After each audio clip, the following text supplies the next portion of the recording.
చూసి ఈయన పర్ఫార్మెన్స్ నచ్చి ఈయనకు సంబంధించినటువంటి కొంత స్టామినా చూసి ఇవ్వలేదా? మీ రికమెండేషన్ వల్ల ఇచ్చింది అంటారు. 100కి 100% నా వంతు సహాయ సహకారం ఆ రోజు చాలా కీ రోల్గా ప్లే అయింది. నా వంతు సహాయ సహకారం కీ రోల్గా ప్లే అయింది. ఆనాడు ఉత్తమ్ కుమార్ రెడ్డి గారి సహాయ సహకారం కూడా కీ రోల్గా ప్లే అయింది. ఇప్పుడు తెలియదు వాళ్ళకు, ఢిల్లీలో ఉన్న వాళ్ళకి ఏం తెలియదు. 100% తెలుసు వాళ్ళకి. రాహుల్ గాంధీ కానీ 100% వాళ్ళకి కేసీ వేణుగోపాల్ 100% వాళ్ళకి అన్ని కూడా తెలుసు. మధు ఏమైంది ఏం కాలేదని స్పష్టంగా పూసగుచ్చినట్టు వాళ్ళకి అంతా తెలుసు.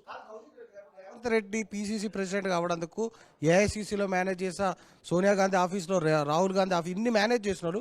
మరి మిమ్మల్ని రేవంత్ రెడ్డి ఇబ్బందులకు గురి చేస్తుంటే అక్కడ ఎందుకు మీరు వాడలేకపోతున్నారు? మీకు చెప్పినా కదా మీకు, ఏది రేవంత్ రెడ్డి ఇబ్బందా? రేవంత్ రెడ్డితోనే ఎవరు కాంప్రమైజ్ అవుతారా? ఏమి ఇబ్బంది పెడతాడు? రేవంత్ రెడ్డి గారితో కాంప్రమైజ్ అయ్యే ప్రసక్తే ఉండదు. ఇలా ఎన్ని కేసులు పెడతారో పెట్టుకొనియండి, ఏమి చేస్తారో చేసుకొనివ్వండి.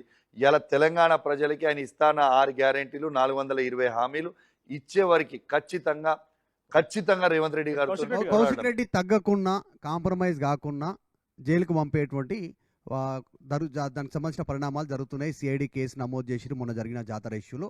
సో జైలుకు పోనీకే మరి రెడీగా ఉన్నాడా కౌశిక్ రెడ్డి? కొంచెం తగ్గుతాడా? దూకుడు ఏమైనా తగ్గిస్తాడు?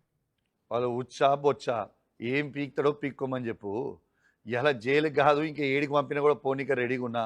తెలంగాణ ప్రజల కోసము ఆయన ఇచ్చిన 6 గ్యారెంటీలు 420 హామీలు, నా హుజురాబాద్ నియోజకవర్గానికి ఇవ్వాల్సిన 1000 కోట్లు ఇవ్వడం దానికోసము, మా కల్వల ప్రాజెక్టు కోసము, మా నాయన్ చెరువు కోసము, మా హుజురాబాద్ నియోజకవర్గంలో కమలాపూర్లో ఉన్న బస్టాండ్ కంప్లీట్ కాదాని కోసము ప్రశ్నిస్తూనే ఉంటాము. తగ్గేదే లేదు.